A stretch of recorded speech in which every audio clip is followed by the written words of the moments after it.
जय जिजाऊ, जय शिवराय. सर्व मराठा कुणबी बांधवांना, सर्वांना प्रथमतः दिवाळीच्या सगळ्यांना, सर्व हिंदू बहुजन बांधवांना दिवाळीच्या हार्दिक हार्दिक शुभेच्छा. बांधवांनो, आपल्या मराठा कुणबी नोंद सहाय्यक समितीतर्फे गावगाड्यातून आलेल्या अनेक आडनावांच्या कुणबी नोंदी शोधण्यामध्ये आणि लोकांना संमतीपत्र देण्यामध्ये आपण मदत करत आहोत. आज आपल्या परभणी येथे आम्हाला भेटण्यासाठी आलेले आहेत आपले जोडपरळी येथील आपले दशरथे बांधव, सर्व दशरथे कंपनी आहे. आणि यांचं फोन केला असता त्यांचं सांगणं असं आहे की दशरथीची नोंद आलेली नाही, पण आपण त्यांच्यातीलच आपले बांधव आहेत दशरथे सर, त्यांच्याशी आपण 1 मिनटं बोलूया. सर, आपण काय काय डॉक्युमेंट काढले आपले पत्रक? आम्ही खासरा पत्रक तहसीलला. बरं. आणि 1967चा 7/12 होता. बरं.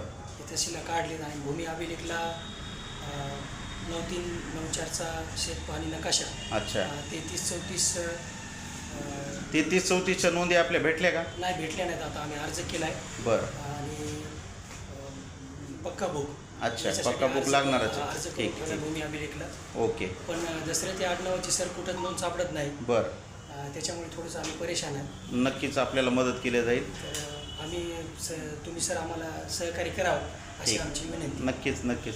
आपण जर 33-34च्या नोंदीमध्ये जर आपण शोधलं तर आपल्याला नक्की सापडेल असं एक चान्सेस आहे. तुमचं गाव जोडपरळी म्हणजे पहिलं परभणीमध्ये होतं.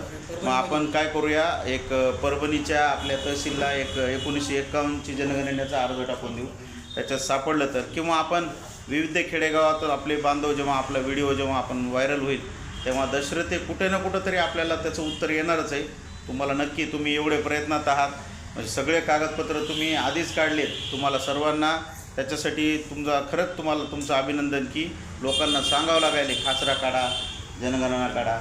नक्कीच तुम्हाला आपल्या मराठा कुणबी नोंद सहाय्यक समितीतर्फे आपल्याला मदत केली जाणार आणि तुमची नोंद कुठे ना कुठं तरी नक्कीच असेल, ते तुम्हाला संमतीपत्रासाठी दिली जाणार. धन्यवाद. जय जिजाऊ, जय शिवराय.